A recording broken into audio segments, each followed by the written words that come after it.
Some other interesting details that you might find of note.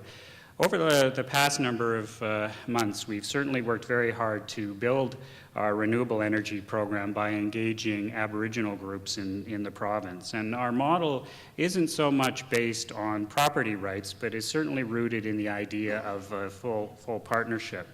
So under our feed-in tariff program, for example, we have price top-ups for projects that have Aboriginal equity. We offer loan guarantees, and we're also providing support funding for building capacity.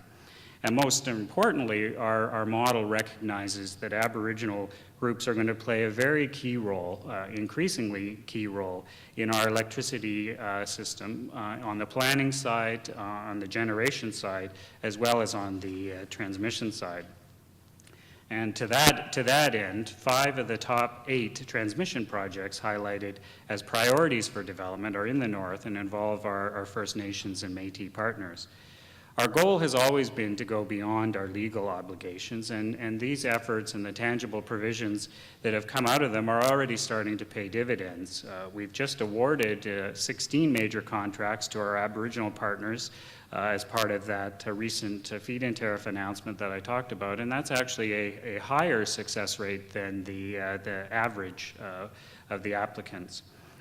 And it's also important to note that we've tried to engage other community groups as well, municipalities in many of the same ways. We're offering special funding to communities and to municipalities to help them participate as well. We've also streamlined the upstream regulatory and approvals approach, the environmental approvals approach, for example. We've established a one-window access point to assist developers, communities, and municipalities interested in moving energy projects forward and to help developers manage their way through all the various ministries that they have to encounter. So all of these initiatives are designed to smooth the way, to make it easier for groups to participate, and to recognize the interconnectedness of so many of these issues.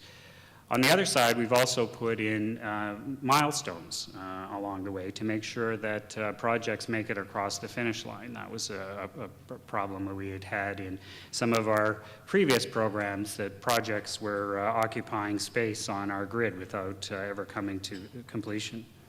So that's just a few of the highlights of some of the exciting initiatives that we have underway in Toronto and Ontario.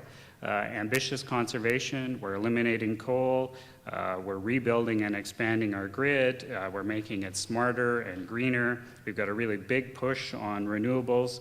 I certainly hope that you can see why I think that Ontario has a really good story to tell, and this is a story that I told just a little while ago in Houston at CIRA, which is North America's largest oil and gas and electricity conference. Maybe some of you were actually there. My co-panelist, who's the chair of the California electricity system operator, and after I had gone through my story, he clapped me on the shoulder and said, well now, I think we should all move to Ontario.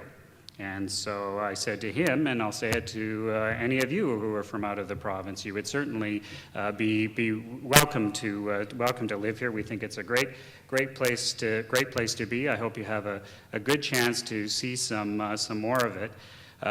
You know, just to bring things back to full circle. So we have a good story to tell here in Ontario in 2010.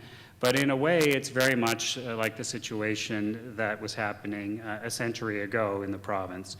When Ontario's early planners, my counterpart from a century ago, looked to Niagara Falls and they had a vision, and that vision was one that they did actually manage to implement.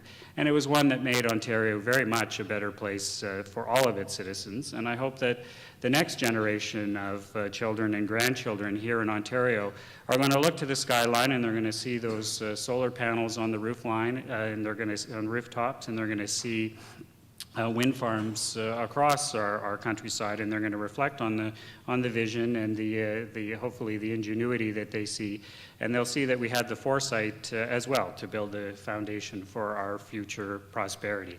So thank you very much. Enjoy your conference, enjoy your time here in Ontario, and safe travels to all of you who are from outside of the city. Thanks again.